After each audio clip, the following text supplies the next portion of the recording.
All right, hello everybody. Welcome to the Port of Bellingham Board of Commissioners regular meeting for Tuesday, November 21st, 2023.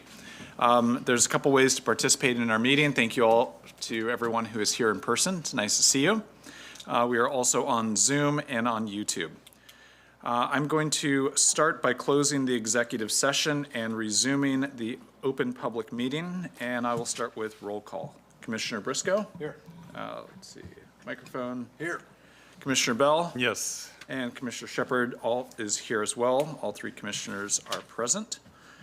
We have no advisory committee meetings coming up for the rest of the year. Both the MAC and the BIAC are not having any meetings until 2024. Our first item will then be public comment. For our public comment period, the way it works is we start with folks in the room and then move on to Zoom. We ask you to keep your comments limited to about 3 minutes, and you can come up to the microphone in the front. Do we have anyone signed up for comment today? We do. Okay. You can just step up and state your name. Hi, my name is Kiran Shandhi. Nice to meet you all. Thank you for having me at this meeting. I was just coming in here kind of as a learning process to see if I wanted to bring some ideas and some projects to the board of the port, how would I do so? And so that was kind of just an open-ended question to start. Oh, well, you're on the right track already. Showing up is half the battle, and being present and wanting to engage with us. If you have a particular area of interest, probably we would connect you with the right staff person to think through that. And then if it is something for the commission to take action on, staff would bring it to us as appropriate. Okay, so for the I&J project that's happening at the waterway right here by Bellwether, who would be the right contact for me? Brian Gowan is our Director of Environmental Affairs, and he's sitting right over to the bald guy with the glasses there. Hi. Nice to meet you. Okay, I think that answers that then. Yeah. So, thank you.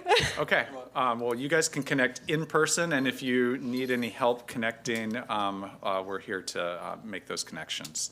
But I do appreciate you coming and stopping by and being interested in what we're doing. Yeah, thank you all for holding these meetings. They're really important. Can so. we get a preview? I mean, I have a drawing, but I don't have the whole proposal What's ready. the concept? Should I be showing it publicly? Don't show it. Just give us a verbal. Well, I was thinking it would be a really neat idea to see an outdoor divinity pool in the waterway. Instead of just, rehabilitating the area, it would give, the next generation a way to really look at what's happening underwater. Kind of like what's happening in Canada, they have an outdoor pool. So creating a pool there, since Bellwether doesn't have a pool and it's one of our biggest hotels. I've been local here my entire life, and having an outdoor pool would be a neat concept. We have an outdoor skating parks. We have, so many things outdoor, but there's no pool. And there's no way to engage with the waterway in a way that allows people to understand really the importance of water in our life. And the only thing we have besides the aquarium in Seattle is that little information center that's over there. So that was kind of the small bit of the idea, but there's a whole drawing that goes with it. And I don't know, it'd be a great way to engage and have a place for people who don't want to stay at the hotel to still be a part of the hotel. So. Is this a saltwater pool? Could be. You could also add a cleaning system underneath, so the dirty water could essentially seep out, but you could use the chlorine from adding it to the pool to clean out the bad bacteria. So it might be a way to make it fun for everyone, plus anybody who comes and visits would have a pool to hang out at. And then in the wintertime, if there's a hot tub, you'd be sitting right by the water. And I mean, for people who are local, we all know everyone tries to leave in the wintertime, but that would be fun if there's a hot tub there to actually just, not just the aquatic center. It's kind of stuffy in there. Colton might deliver. So if that's an interest, I do have the drawings ready. Okay. See what you started now, everybody's got. Yeah. Now we're all kind of engaged here. so I'm I just like it. imagining all of you just sitting there like drinking wine after it's ready or something like that. It could be fun. It's just an idea though, so I don't have the resources to make it happen, but you all do. So even if I don't do it, maybe you will. Okay. Thanks for thinking of us. Yeah, thank Yeah. you. Yeah. This sounds like it might be one for Hogan. Yeah. The dreamer. All right. Well, we'll make sure and connect you. Thanks for coming. And this is ideas start somewhere. That's how projects begin. So thanks. Next person signed up is Dan Tucker. Yeah. I am, unfortunately, don't have a poll to propose, but I do want to just voice, I am Dan Tucker, Program Manager for the Whatcom Working Waterfront Coalition, and I just want to voice our support for the port working with the WTA to get a bus line running down Roeder Avenue, particularly with Dockside Market now offering EBT. This would allow access for and equity for a lot of different income levels of people to access those healthy meals. Now that they have the ability to do so through EBT, it's even more incentive, as well as for, of course, all of the development going up and workers wanting to lower our carbon footprint down along the waterfront. This would aid in that. So just a general voice of support for that continued work and to keep us informed if you make any progress. We'd love to hear about it. Thank you. You really should have gone first. So just a quick update on that. We have talked to WTA. There's interest in running a seasonal. Unfortunately, it would just be seasonal at first. But if the demand is there and the ridership materializes, they could go to full year. But I think we're going to shoot for next summer if we're getting that going. Sounds like progress. Anyone else in the room wish to provide public comment? Okay. Seeing none, anyone on Zoom wish to provide public comment? Okay. We have a second call for public comment after our regularly scheduled business. Thank you. As we move on, Carrie, I think we're ready for the consent agenda.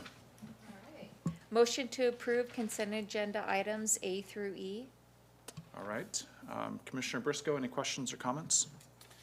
No, I think I pretty much understand everything that's going on there. Talking about a couple things, but Okay. no questions, comments. Commissioner Bell? I don't have anything. I just had one question maybe for Gina on item E. When I was looking through it, it said that we are, let me see where.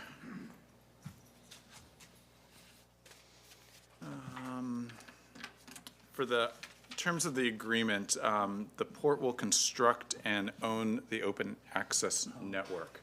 Is that going to be a similar arrangement to what we've done in the past where we construct it through hiring out the work to another party to do so, or are we doing a different arrangement with this one? Yes, thank you, Commissioner Bell. Gina Stark, Economic Development Project Manager.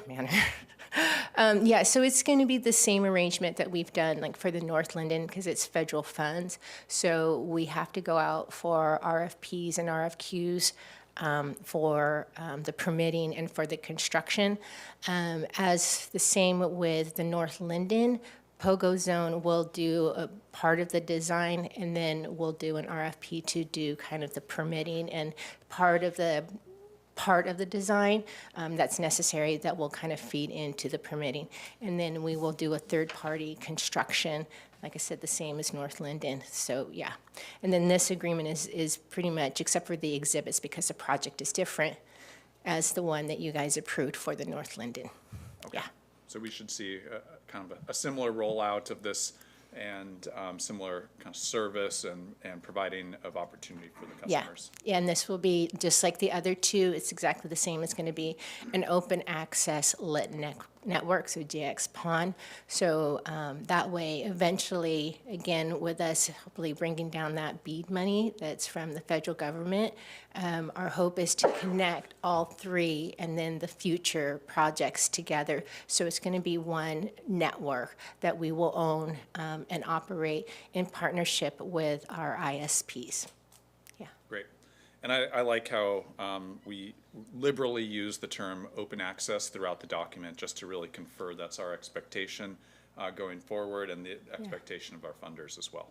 Yeah, yeah, just to make it very, very clear. It Yeah, is. and we are constantly trying to work with our smaller ISPs because that's really our hope.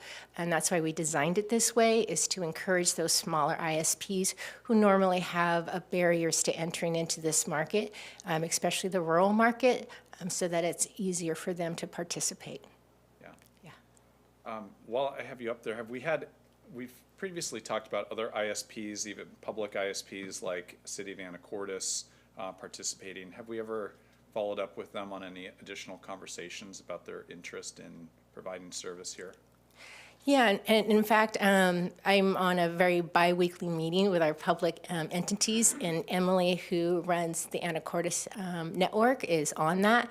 And as of right now, it's been discussed as that sounds very interesting. I think we haven't quite gone there. I think a lot of us are kind of also waiting to see how that BEAD money is going to shake out, because there are different rules. And so trying to understand what is going to be that new capacity and what is it going to look like for our new public entities, that we're kind of in a let's explore and see, because one of the things that we have talked about, and I just went to a consortium meeting with, it had the ports, had the PUDs, had the cities, it had the counties, libraries, really talking about sharing of resources and what does that look like, and potentially it could include something like that, some of the other entities sharing resources like that. So we're in much conversation and definitely looking outside the boxes on many of these things.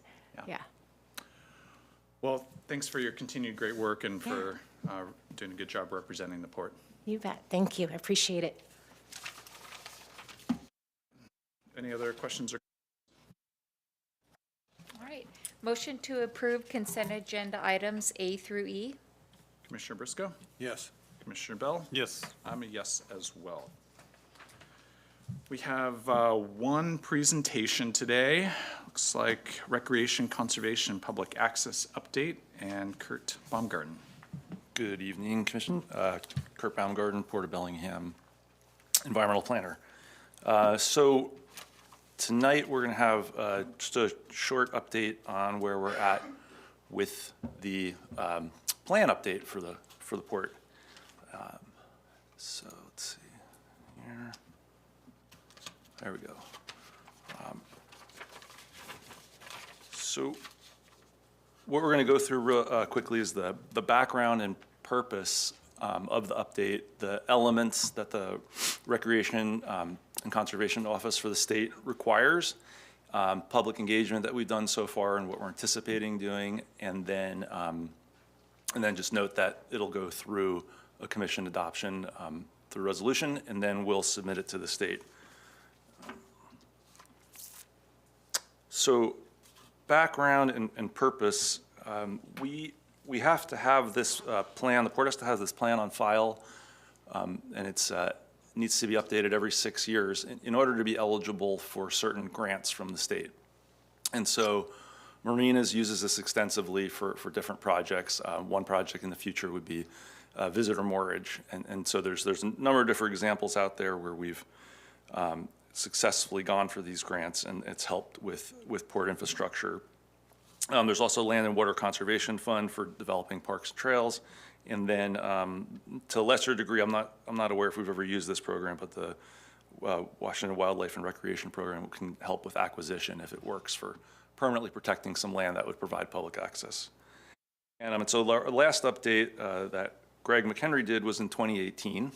And so we're coming up on needing to re-up things. And so what we have to look at for the update and make sure we cover in our plan is having goals and objectives, which are Goals-wise is largely similar to what we've had prior, and then objectives really reflects kind of specifics of what we anticipate in the next 6 years or so for capital projects. And they like to see things right down to, how many lineal feet and how many slips, and, well, not slips, but how many lineal feet, how many different types of things you might be replacing. And then, there's an inventory of really what, the kind of the port open spaces are and public access areas.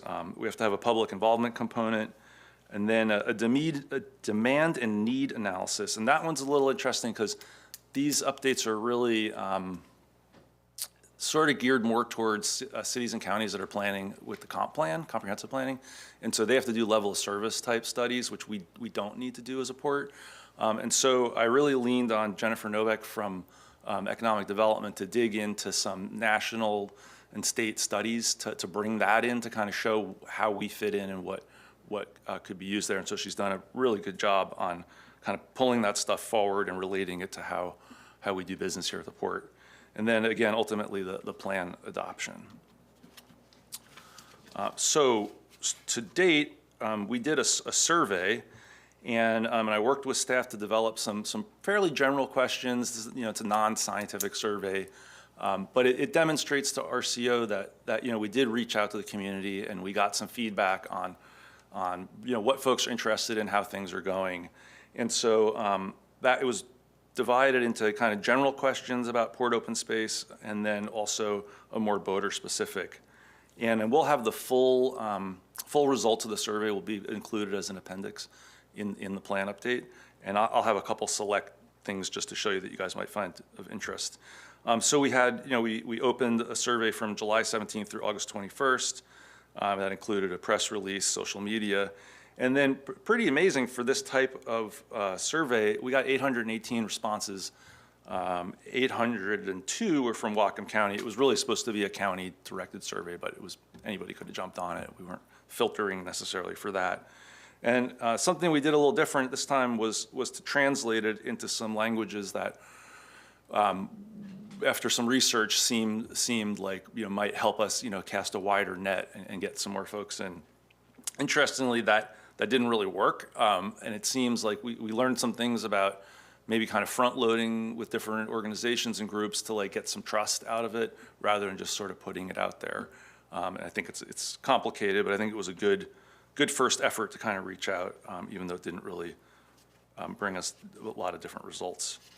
And then upcoming, we're gonna put the draft plan will be ready hopefully in a week or so.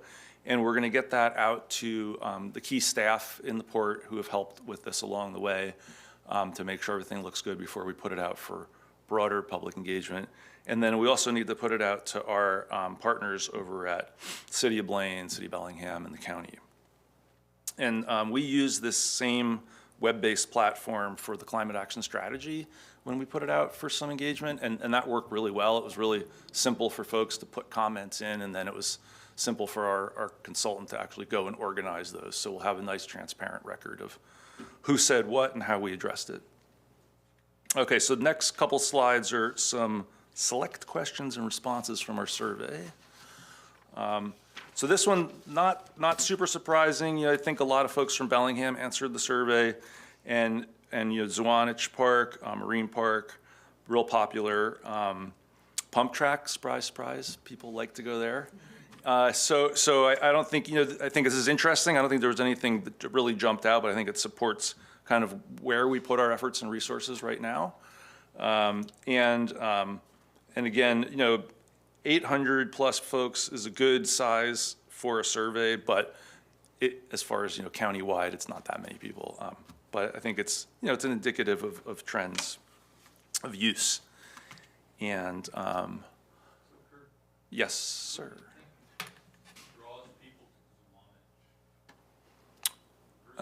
It's just a trick question. Oh. When you look at yeah. Most people, what is the attraction? To a Zwanich versus, say, a pump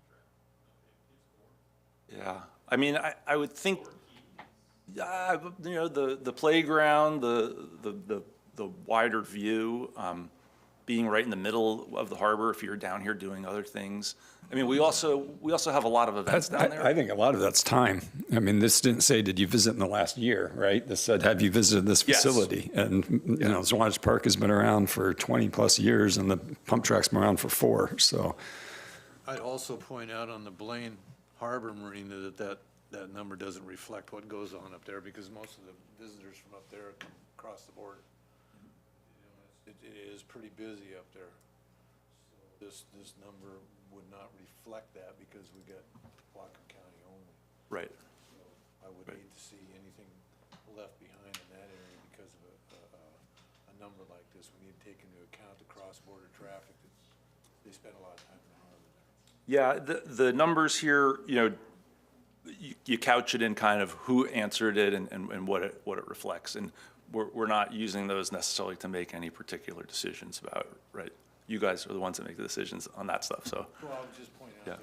that in your comment there, it says this is gonna help us figure things out for certain things, and I just don't want that upper end left out because our folks from Whatcom County aren't there. We have a lot of visitors there.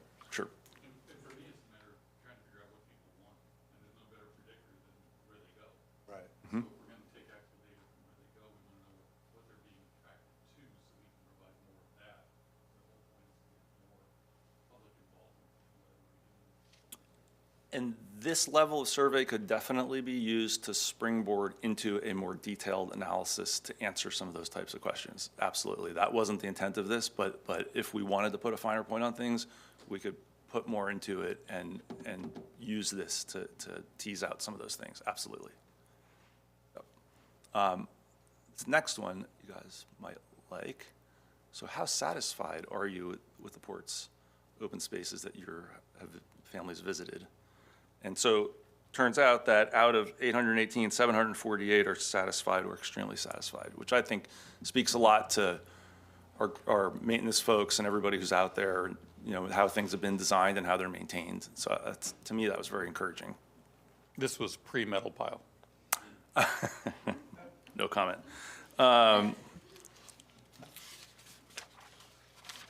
And then to kind of get at Commissioner Bell's question of like, well, what do people want, right? What are they looking for? That's this question. And so this was a check all that apply. So it's not, you know, it's not that people just got one choice. They were able to pick multiple things. But, you know, waterfront access and beach access were very high there, as well as, you know, walking trails, and then general, you know, just basically it shows access. Really what's saying is like being able to be down here and being around the waterfront is what people really value. So I thought, Outdoor swimming pool made the list. yeah, That's on the yeah. list. Okay, you came to the right meeting. 20+ years in Bellingham and you figure something out, right? You know, it's funny because I didn't recall that, and so that's good that that's there. Yeah, good connection. So next steps would be to keep rolling on the public engagement, which would involve getting the draft plan out for comment. And then once we're wrapping that up, we'll bring a resolution to commission adopting the plan as has been done in the past. And then we certify that plan and send it off to RCO. And then eventually in the first quarter, it'll be adopted into the scheme of harbor improvements. And so just quick acknowledgement to, there's too many staff to name out, and I'd be afraid of forgetting anybody who's helped kind of get things along, especially providing last minute information when we were trying to get the draft together. And then of course also our other partners who have provided grants and help with our, you know, ongoing support of these spaces. Thank you. Anything else? All right, okay, thank you. Thanks, Kurt. All right, our next order of business is to recess the public meeting and open a public meeting on the 2024 preliminary strategic budget. I think we look for any public comment during this period. If anyone has any public comment related to our budget, we've had this on our agenda before and had public comment opportunities in the past. If you have any, you're welcome to come up to the mic.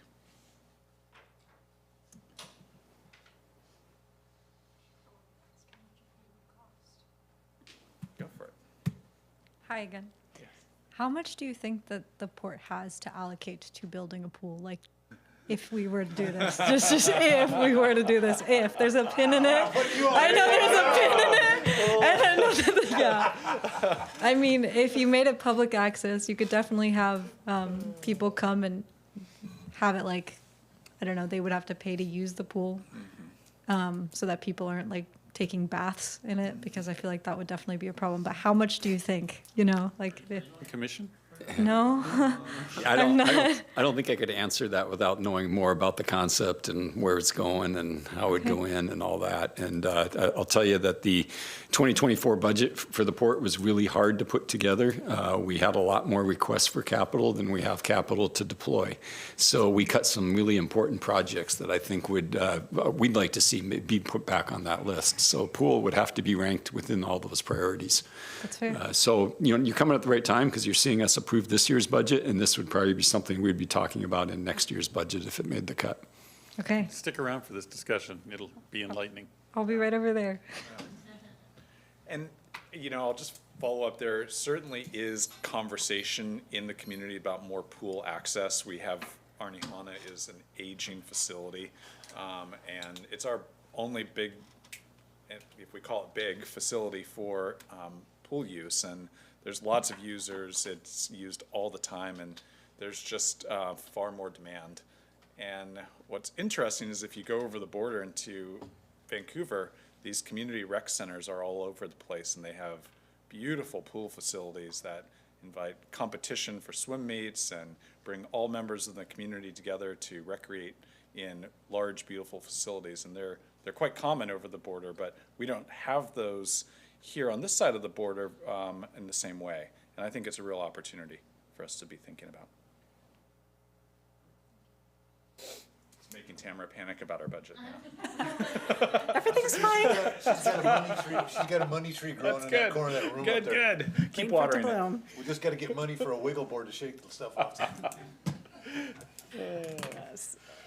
Do you want to read the motion first, or? Sure.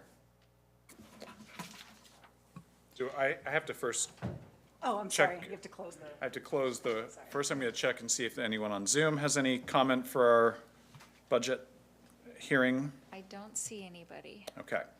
Then I will close the public hearing on the 2024 preliminary strategic budget and reconvene the regular commission meeting, and we'll move on to our first action item. Port Commission approval of Resolution Number 1411, approving the 2024 strategic budget, and Resolution Number 1412, authorizing the regular property tax levy and declaring of substantial need to maintain the maximum levy capacity. Thanks.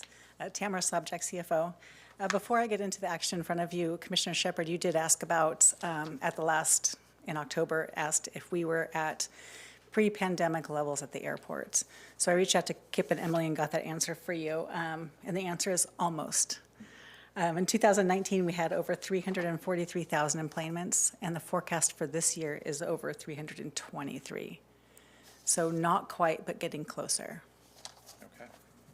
And just for comparison, that's off of our peak year of 2014, which we put over 600,000 people on planes.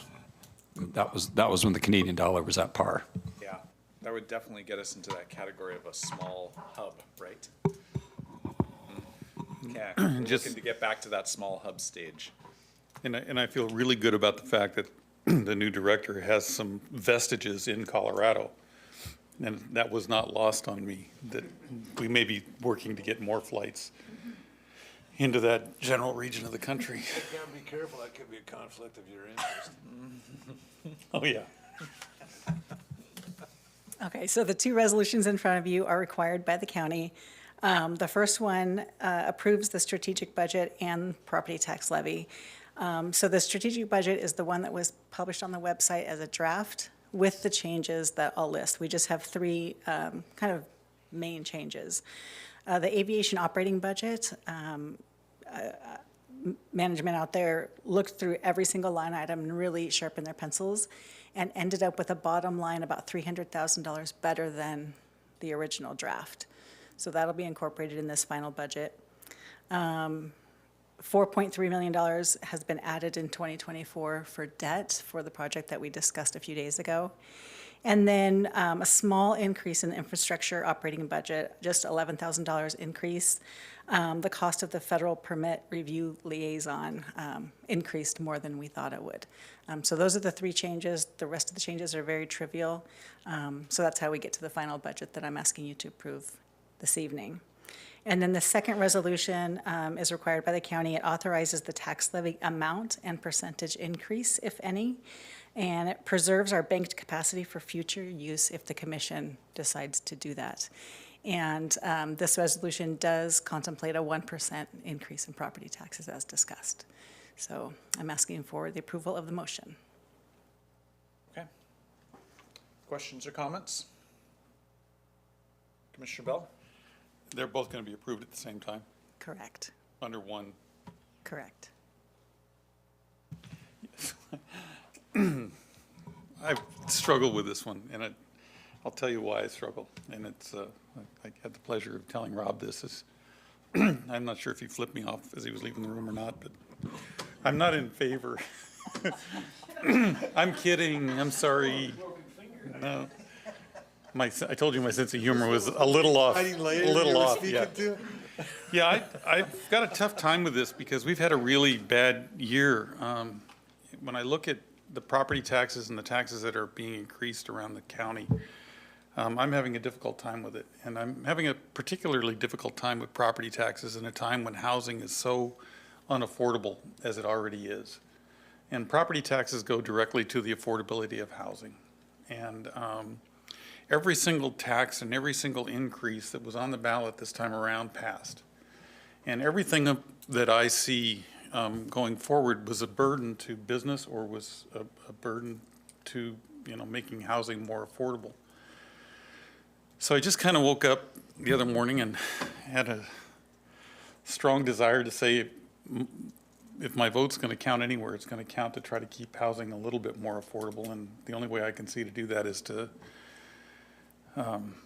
not raise taxes on the property taxes, because it kind of seems inconsistent with trying to make housing more affordable, and that we might, as a commission, need to get really good at sharpening our pencil on projects and saying no to some things going forward. We've said yes to just about everything, and we continue to raise the property taxes every year, and I'm just having a really difficult time knowing that. We've just watched over the last couple of years as property taxes increase, and I just did a real quick analysis of the number of them, and I could list them off, but Bellingham's got 6, and Conservation Futures has got some, flood controls in there. The Port of Bellingham's got 3, Bellingham School District's got 3, the state's got 2, the county's got 6 or 8. We've got an affordable housing. We've got a Whatcom County assessment. They all add up, and at the end of the day, on a per thousand, we're at almost 8.5, 8.444 per thousand, and that's significant to a homeowner. And when you break that out on a monthly basis, it increases rent. The part that I'm struggling with is that I did vote to approve the budget. And the budget is something that I did not raise this objection to at the time. Really, the time to do this work is before we give Tamara the go-ahead on the budget and to do the really hard work there.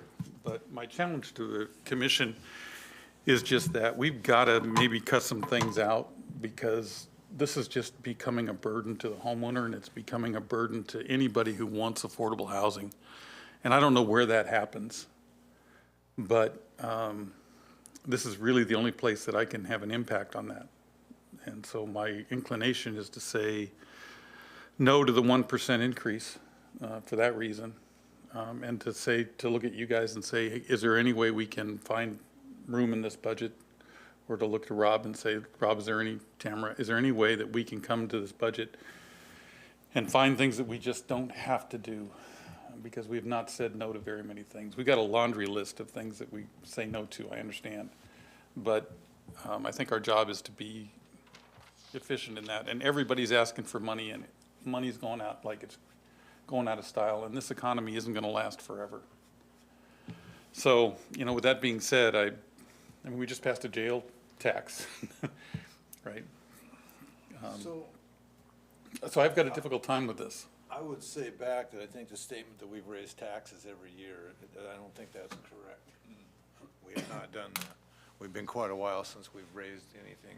What we did last year. The other, and I hate taxes. I'm not the guy that wants to run down the street waving that I want to raise tax flag.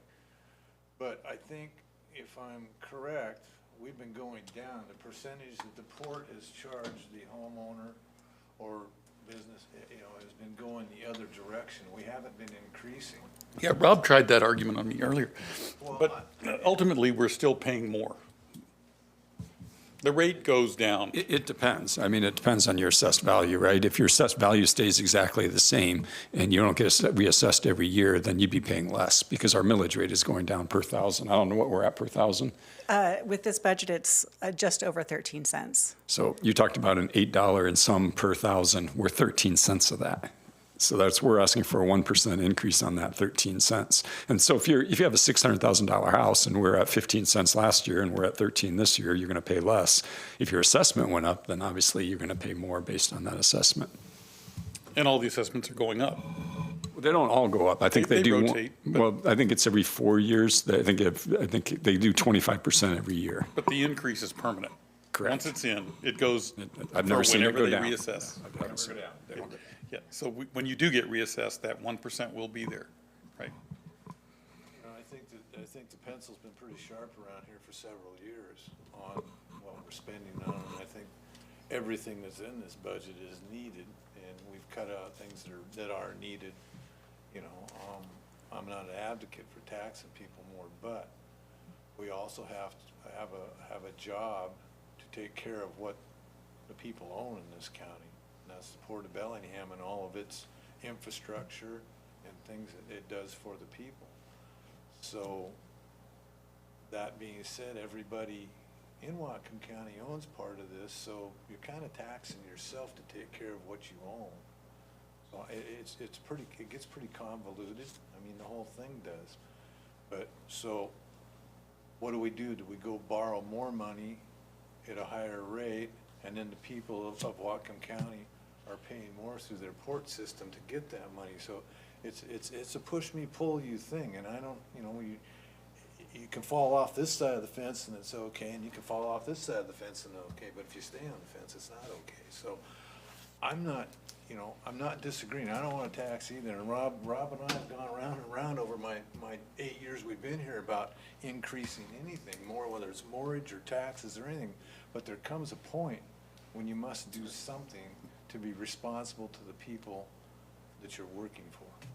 So, and I understand the hardships. I mean, there isn't anybody in Whatcom County that's not feeling the pain, because everybody's house taxes have gone up. And that call was made out of Olympia, not this desk here. So I point the blame that way, if we're gonna point the blame to the south of the big dome, okay? I don't point it at the Port of Bellingham. And I think the people, my opinion, and why I agreed to, is I believe the people in Whatcom County are getting their money's worth from this staff here in the commission. And we've been trying to cut, and it's been cut, and we've thinned. There's no fat. There's no fat on this machine that I'm aware of. It's pretty lean and mean, and it's getting the job done. You know that, the people know that, everybody in the audience knows that. So I don't disagree, I don't want to tax, but in this case, I believe it's necessary at this point in time. Otherwise, I wouldn't have agreed to it. So that's my pitch. Well, part of what's got me worried is that we're borrowing money. We haven't borrowed money in a while. I mean, I just don't see a trajectory that looks good unless we start to do some real introspection. And I don't know how to force that. But I think we need to force that as a commission, is how do we change the trajectory? We're not borrowing. God knows I don't want to borrow. But These are I mean, definitely- We're borrowing money, you know, in this case, for a project that's going to bring revenue. I mean, that's the thing. is- So- repay the money. For the record, that's great for me. Yeah, Right? and I think, you know, I think more than other levels of government, we do that. Most other levels of government aren't having these conversations about how we're going to position capital to bring in revenue. Most other levels of government provide service, and they just provide service and aren't really thinking on the revenue side. But we constantly do, whether it's our airport or our real estate or our terminals, we're looking at revenue generation in a unique way. And we have to have the funds to be able to put forward. You know, is there an irony between raising property taxes to have more affordable housing? There is an irony there, but it is, you know, we seem like we fund government that it pays wages and keeps the lights on and keeps things going. And if you want anything extra, you gotta like somehow raise more property tax or sales revenue. That just seems to be how our, We have that luxury as a System goes. government to be able to go in and grab money when we need it. The homeowner doesn't have that. It's true. The homeowner doesn't have the ability to go back out and say, look, I need more cash. So I have a deep concern for the increased taxation, increased cost of housing, and the increased levy on the homeowner, and that's really where my heart is at the moment. But again, I go back to really the argument that has me the most conflicted is if I'm going to do this, I do it during the budget process. And we should talk about it, and really the reason for doing this today is to put on the commission's agenda, what is it that we can do so that we're not in a position where we have to raise the property tax every time we come to the table? What is there? To do it right over here at this terminal. That terminal would bring in $11 million a year for the port at times. Agreed. So And again, I don't have a problem with revenue generating. If there's a pro forma out there that takes a look at what we're gonna bring in, absolutely. There's revenue coming in, or if it's a job creation aspect. But yeah, I just have a difficult time adding to the amount. And it really was whiplash over all the taxation that's coming our way the last couple of years. We've really had a tremendous amount of money added to our property tax bill, and that is making housing much more unaffordable, and fewer people are going to qualify. So if we're creating work for it, great. We're going to pay people to, they're going to be able to afford a house if we're creating work. That's my only. On the debt, I'm anti-debt. I hate debt. And we've done a really good job of paying down our debt here. When I joined the port in 2008, one of the first things I did was issue debt to expand the airport as the CFO. It was a $40+ million bond issuance. And the headline of the Herald said, "New CFO argues with Port Commission over debt issuance," because I was actually advocating to issue the debt and the commission was reluctant to. And I should have saved that headline because I've never advocated for debt. That's not my style. But in this case, we have to do it because you approved a $22.5 million project last Thursday to rehab our shipping terminal.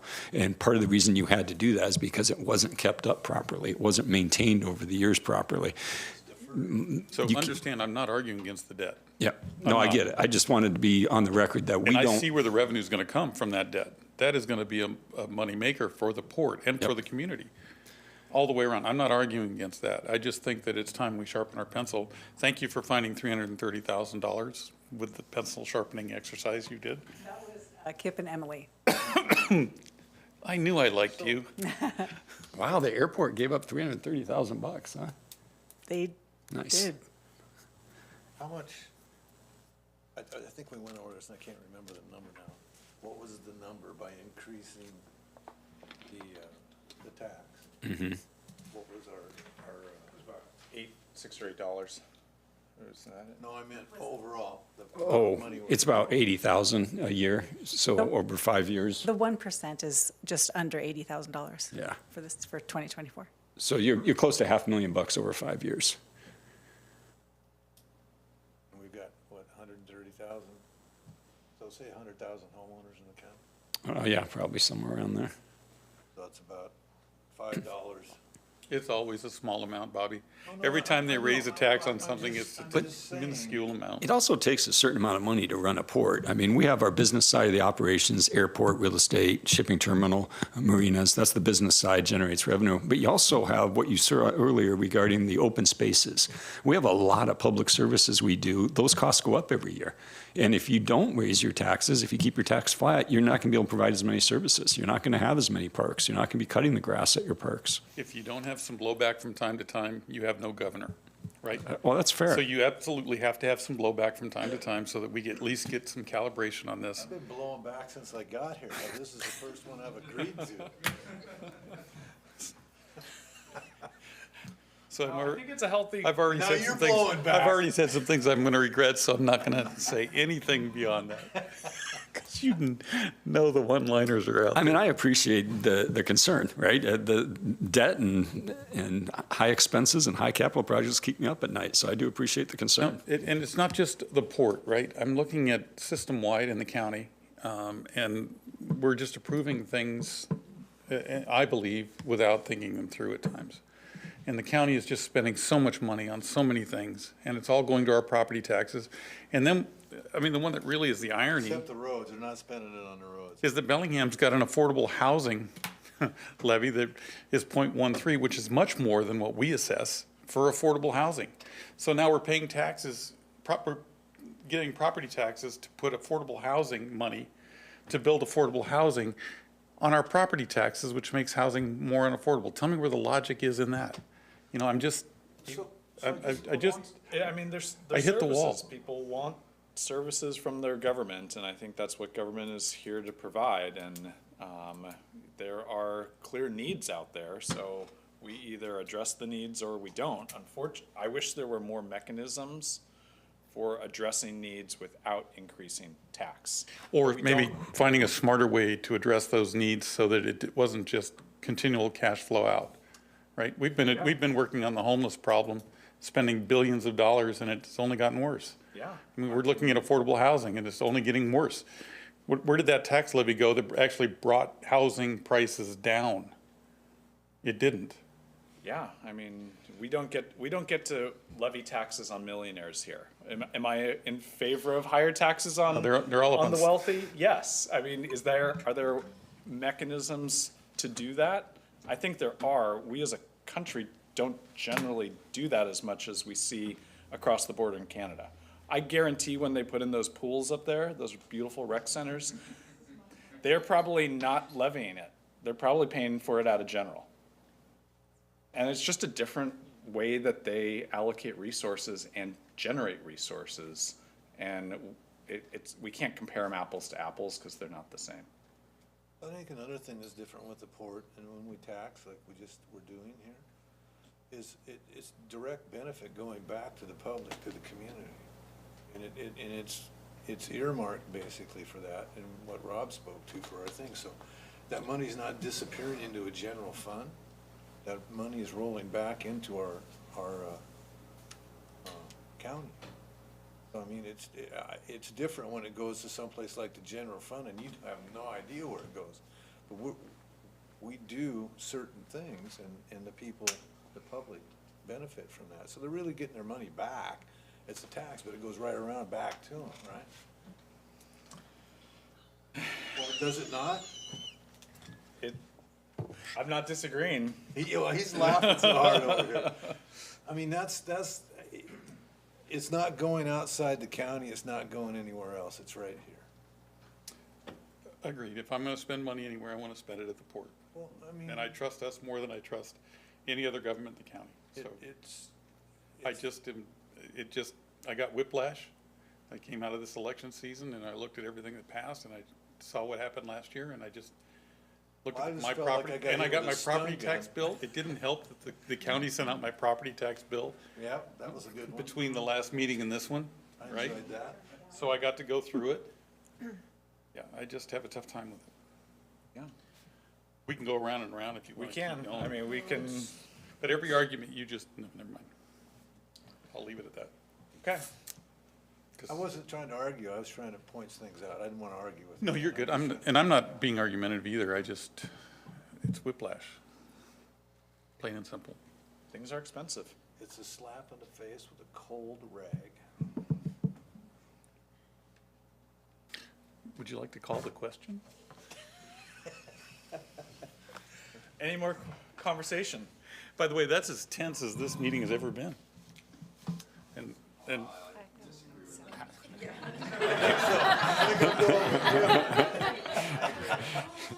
I think it's a healthy conversation to have about budget. Did you want dates? about the three of us. Maybe it's about as uncomfortable as I've ever felt. All righty. Me too. About that swimming pool, Pam, right? Get it in there. All right, well, I think we've exhausted the conversation on this one, even though we could build upon this continually. I think we will keep this as something to keep thinking about as we're moving forward. I think what I do appreciate about our team here on the commission and our staff is we do look hard at our budgets. It is, every single budget is looked at and scrutinized, and that's just something we do. It's part of our culture here, and so that's not going to change going forward. Great. Carrie? Okay, Port Commission approval of resolution number 1411, approving the 2024 strategic budget, and resolution number 1412, authorizing the regular property tax levy and declaring a substantial need to maintain the maximum levy capacity. Commissioner Bell? Oh, you did have to start with me. I did. Yeah, with an apology to two of the people that I find to be the most amazing executive director and financial people in the county. I do regret that I didn't take a harder stance earlier as we were going through the budget, and I do regret that. I think the next time around, I want to probably look at that a little bit harder and not let it get to the point where I'm last minute making this decision, but maybe trying to cut or look at some things where we can save some money before we get to this point. But that being said, I still have to be a no. Okay. Commissioner Briscoe? Yes. I'm a yes as well. It carries 2-0. 2-1, sorry. Thank you. All right, well, that ends our action items for the day. We're going to move to our second call for public comment. I guess this is actually our third, since we had a special comment on the budget. Anybody else want to provide public comment, either in person or on Zoom? Okay, hearing none, we'll move into other business. Commissioner Briscoe, any items for other business today? I think so. I think we've had enough of a discussion for today. I don't Okay. really have anything to add today. We got people that want to go home out there. I can see it on their faces. Commissioner Bell? You know, this Any more may conversation? tie in just a little bit. I'm a little tired of the attack on industrial ground here in the county, and I really do want to do something about it. Industrial ground is one of the hardest commodities that we have, and any community has for creating work in a community. And industrial ground is designed to do just that: bring revenue back in and put people to work. And the conversation somehow got reversed, where the complaint is that the industrial ground is annoying the housing, and we're stopping the introduction of low-income housing because it's too close to an industrial ground. Really, the discussion, I think, needs to be flipped a little bit, and I would like to have some discussion on that. And that is, the industrial ground is the important part. You don't get rail everywhere. You don't have industrial zoning everywhere. You don't have the amenities that come with industrial ground everywhere. So the discussion needs to be, how do we buffer our industrial ground so it doesn't have the impact on housing, rather than how do we shut down the industrial ground so we can have more housing, right? I just think there's more places to put housing in the county, and there's not going to be any more industrial ground zoned. So we need to protect it at all cost. And I really do want to put together something similar to what happened out at Cherry Point. I think Eddie Uri spearheaded a tremendous organization. They went out to Cherry Point and they resolved with a committee of stakeholders, how to work through that process. And I think his model was great, where you put stakeholders together, you put them in a room, and you talk about what that looks like. I would love to have the port take the lead on maybe putting a committee, not even maybe, I would like to see the port take the lead on putting a stakeholder group like that together to meet and discuss what industrial ground does, where it's best served, what we need to protect, how it relates to housing and zoning. I think we took it for granted that the zoning was going to be there for use, and then when it started to be used, we realized that it was going to impact people. So it probably takes a deeper discussion. I don't think the county's going to do it, and I don't think the city's going to do it. So I think since we're the ones that are the job creators, I would like to see us create that panel. I think it's a good idea. I think the county is going to do it. I think they have to do it to address the zoning changes they want to address. They have to have a stakeholders group as part of their that change. The reason I'm asking for the port is I got word back that the city may have, or the county may have some conflict with that because now it's going to appear as though they're targeting one vendor. Okay. So we may have to take it out of the county's hands. Yeah, and that's fine. Yeah, as long as there's a stakeholders group that has input is what we should be going for, whether it's a county group or port group. I just don't want to have two groups because then you're competing with each other. Absolutely. So, Agreed. but yeah, if we can be the lead on that, Seth Paul should be back here pretty quick. I'll work with him and make sure they're not doing that, and then we'll take up the mantle. Yeah, I mean, you can build housing vertically. You can't build industrial land vertically. It doesn't work the same. So we have opportunities to use our urban areas to densify housing, and we clearly need housing. Everybody knows that. But we've got to have a balance with where people can work. And what are the strategies for buffering the housing? I mean, there's got to be something. And I think it's just a broader discussion. And before we start to shut down industrial ground, I think we should take a look at how do we not impact the housing community, or how do we not add more? I'd say the same thing about the airport. You know, we've got houses down below the airport. Would you want to build more houses? No, we actually bought houses out from the flight path to avoid that, right? So that should kind of be our philosophy going into industrial ground.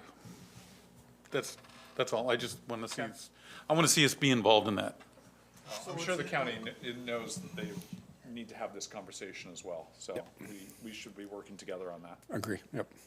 So what's interesting, in days of old, your neighborhoods were pretty much built around the industrial area, so you didn't have to go very far to go to work. That's the way it was. So, you know, if we're going to help the atmosphere and decrease the carbon footprint, there shouldn't be a problem with houses being built or industrial area. People can walk to work, they don't have to drive. The problem is a whole bunch of people came in that had other jobs, other places, and bought the houses up around the industrial area, or came in and built some more houses around the industrial area before checking into what's going on. And now they want to throw the big word of gentrification out there and run over all of our industrial areas. And it's not right. It's all of a sudden everything's on the people who have industrial zoned area. It's on them to defend themselves when they shouldn't have to. You know, those industrial areas were there. There were houses there. If they bought a house there next to an industrial area, they need to accept that's what they did. If there's something new coming to the industrial area they don't like, there's a process to deal with that. But you just don't make the industrial area go away. Well, one slap in the face too is to take the industrial ground, which is what we're looking at fighting it a little bit, is to put low-income housing near an industrial ground. What a slap in the face. You can put subsidized low-income housing in an area that you find less desirable, right? Which is just repugnant. Oh, that's okay to put low-income housing there. It's noisy, it's industry, right? That is absolutely the wrong approach, and how demeaning. So really, industrial ground is not for low-income housing, which is what has been planned. But we should find other places in the county, and let's preserve our industrial base. And there was some, as long as we're talking about stuff here, and we all know where the area is, where the problem started, I think we need to make it clear that the Port of Bellingham has nothing, zero, to do with the metal shredding plant. We don't have any interest in that financially, it's a company that came to town that we're shipping steel for, and there seems to be a big misunderstanding in Whatcom County, because a lot of people think that we're the ones putting the plant in out there. We're just shipping metal out of our terminal. So that's something that I thought needed to be said, because more than one person has emailed me and called me up and asked me why we're putting in a metal shredding plant, and we, the Port of Bellingham, are not putting in a metal shredding plant. Yeah, and I don't have a dog in the metal shredding operation, but I do have a dog in the fact that that's industrial ground and that there is a rail spur there. And there are amenities there that will attract business, and it needs to be used as such. Any other items?